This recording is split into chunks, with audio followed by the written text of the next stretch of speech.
Hi everybody! Today we're going to start our unit on genetics. So the first thing we have to do is just cover some basic vocab. So when we talk about genetics, we talk about our genes. And a gene is just a chunk of DNA that codes for a specific trait. Okay. So go ahead and get down that definition. So when we're talking about a gene, it's a certain segment of DNA that's going to code for a specific trait. And think about something maybe like eye color. So it'll be the section of your DNA that would code for your eye color. Next, we'll talk about something called an allele.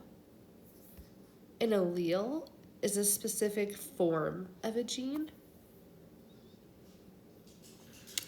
So that would be, like if we're talking about eye color, an allele could be like a blue eye color or brown eye color. And so you have 2 chromosomes. You get one from your biological dad and one from your biological mom. So when we look at a gene, let's say eye color again, you get one allele from your biological dad and one allele from your biological mom. And then depending on if they're dominant or recessive, that will determine what your trait is. So alleles can be dominant. We define dominant as being found the most often in a population. And when we write that allele, we write a capital letter. So over here, dad is giving off a dominant allele, so it's a capital E. A recessive allele is defined as a trait that's found less often in a population, and we represent a recessive allele with a lower letter. So if we look at the example, mom is giving off a recessive allele, and she's a lowercase e. Okay, so we'll start genetics with a little brief history. The person who we crown as the father of genetics is a man named Gregor Mendel. He was a monk, and in his free time, he spent a lot of time in the garden. And he eventually became really interested in looking at the inheritance patterns of pea plants and what kind of traits were passed down from one generation to the next. And while Mendel was studying pea plants, he came up with 2 very important laws that we still use in genetics today. The first law is called the law of independent assortment.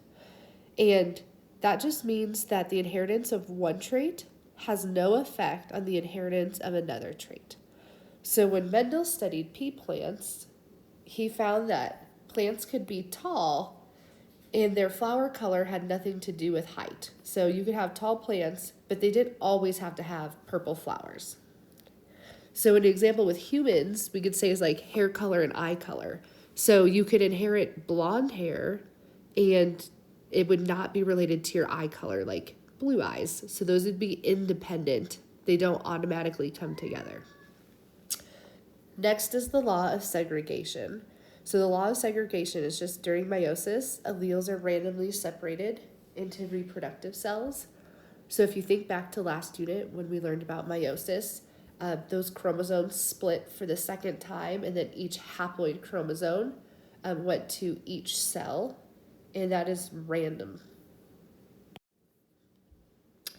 So when we learn about genetics, we're interested in 2 different things. So we're interested in something called a genotype. And in the word geno, think gene.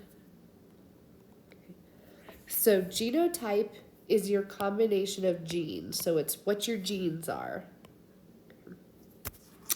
And so we're looking at your alleles. Okay, so what kind of genes do you get from your biological father and your biological mother? So we're going to use pea plant flowers because this is what Mendel studied. So you could have the genotype of capital P, meaning you inherited that purple allele from both of your parents.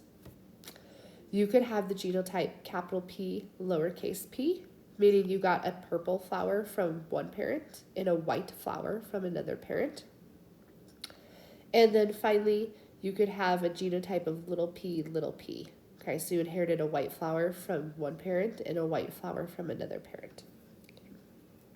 So genotype is your genes, and there are 3 different types. One is homozygous dominant. Okay. Remember, dominant is classified or represented with capital letters. In homozygous means same.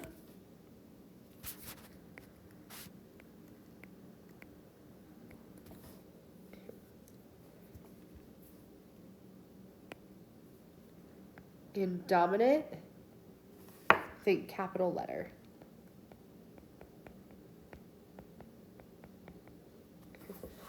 So the genotype for homozygous dominant is capital letter, capital letter. Another type is heterozygous. Okay. Heterozygous means different. Right, diff for short. Okay. So that means you inherit different alleles from your parents. So you get one capital letter or one dominant trait, and one lowercase letter or one recessive trait. And then finally, the third type is homozygous recessive. So homozygous means same, and then recessive is the lowercase letter.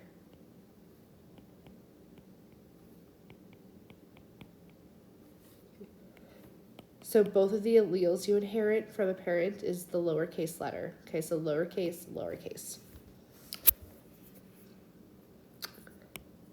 So in addition to being interested in the genotype, we're also interested in the phenotype. And remember, phenotype starts with PH, and PH is your physical appearance. Okay. So phenotype, it's what you actually see.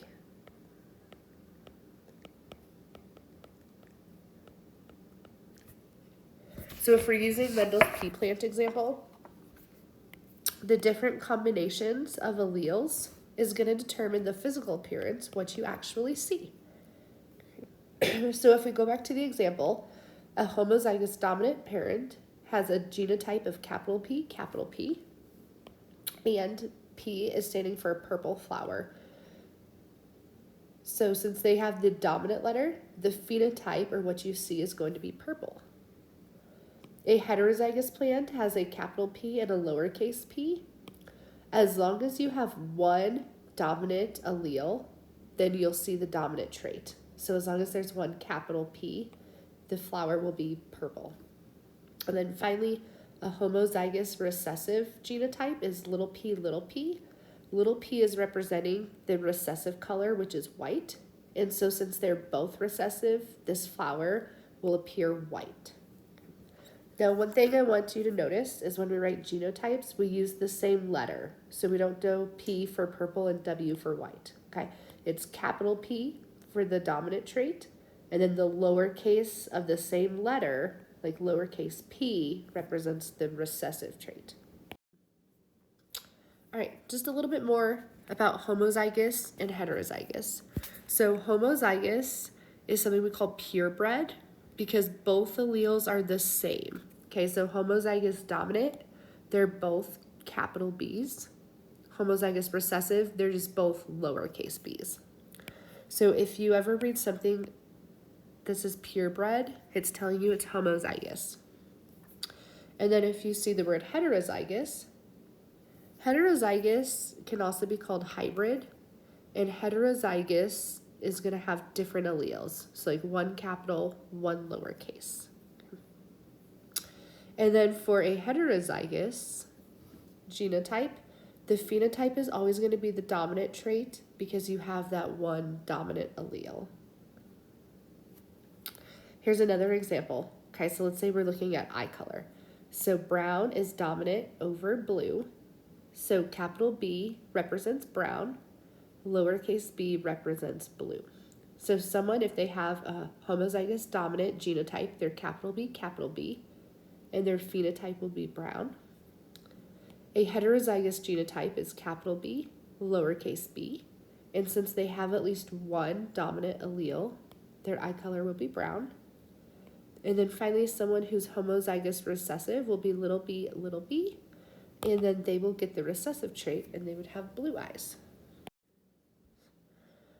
In order to predict the traits of offspring, we use a little tool called a Punnett square. Okay. So Punnett squares are just these little boxes over here, and we use the parent generation, and we can predict that if they were to mate, what their offspring would look like, or what kind of traits their offspring would get. So if you look at the Punnett square here, this is showing a monohybrid. Mono means single gene. Okay, so we're only looking at a single gene like eye color. The parents go on the outside of the Punnett square. Traditionally,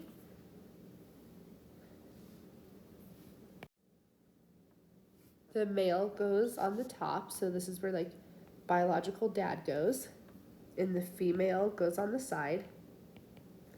Okay, so where biological mom goes. And then if you notice, each person has two alleles, right, that they inherited from their parents. So one allele goes in this first column, their second allele goes in the second column. And then for the female, their first allele goes in the top row, and their second allele goes in the bottom row. And then all we do is just combine it like a grid. So we have capital T, okay, capital T, lowercase t, capital T, lowercase t, and then lowercase t, lowercase t. And so we can use this to look at the predicted genotypes and figure out phenotypes for the offspring. So when we talk about generations, we call the parent generation the P generation. Okay, so if you ever see the P generation, it's parents. And then the F generation is the offspring. So F stands for filial. Okay, so that's if they were to have kids. Sometimes you might see it as F1. Okay, sometimes you'll see F2. That would be like their grandkids, and you could keep going.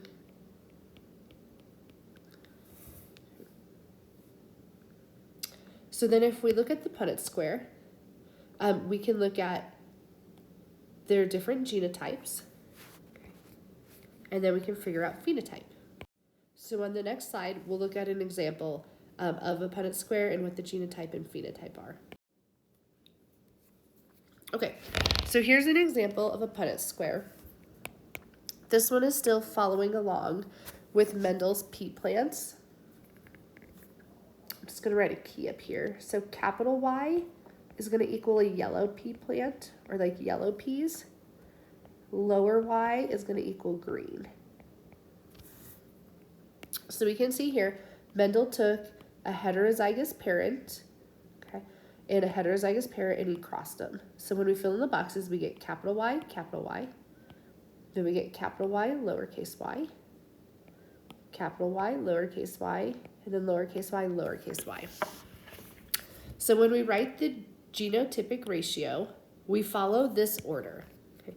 It'll always go homozygous dominant to heterozygous to homozygous recessive. Okay? Always, always, always. And then you just count the squares.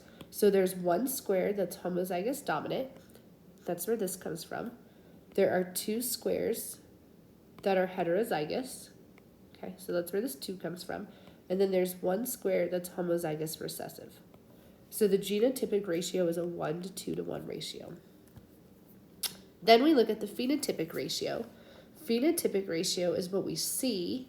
Okay, so how many of the plants will get the dominant trait versus how many will get the recessive trait. So as long as there's one, at least one capital letter, they'll get the dominant trait. So 3 of these plants will end up yellow. And then one of them will be recessive and be green. Okay, so phenotypic ratio is a 3 to 1 ratio. Okay, we're going to do another example. So this time we'll draw the Punnett square. So make sure you draw a Punnett square with me. So tongue rolling, it's a dominant trait, and we're going to give that a capital T. Okay. So if you can roll your tongue, that's a dominant trait. If you can't, you'd get the lowercase t. So we're going to make a Punnett square where both parents can roll their tongue and they're heterozygous. So go ahead and draw your box. So this is our Punnett square. And then the parents go on the outside of the Punnett square. So if they're heterozygous, it means they have a capital T. and a lowercase t, and a capital T, and a lowercase t. So now we're just going to fill in the box. So in this first square, it's capital T, capital T. On the top right, it's capital T, lowercase t. On the bottom left, capital T, lowercase t. And on the bottom right, lowercase t, lowercase t. All right. So for genotypes,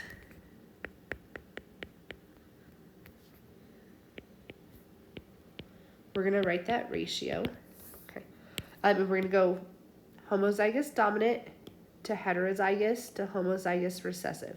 So there's 1 homozygous dominant. There are 2 heterozygous. And then there's 1 homozygous recessive. So the ratio is 1 to 2 to 1. And then we'll look at the phenotypic ratio.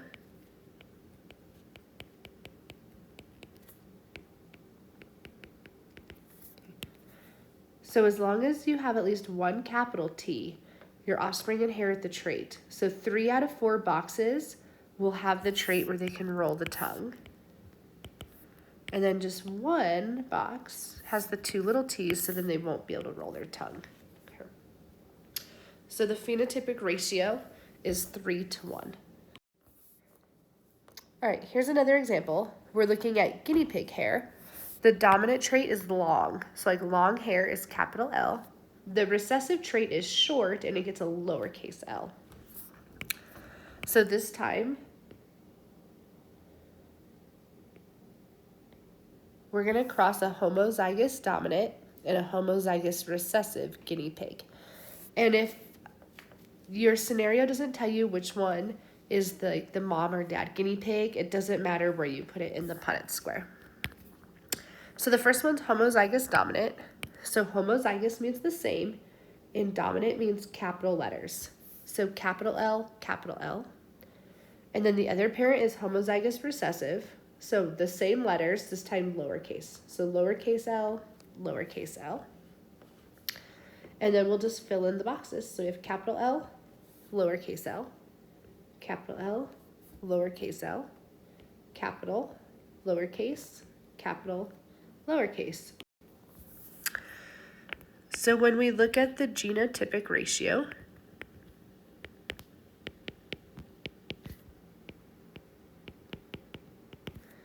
there are 0 that are homozygous dominant, there are 4 that are heterozygous, and there are 0 that are homozygous recessive.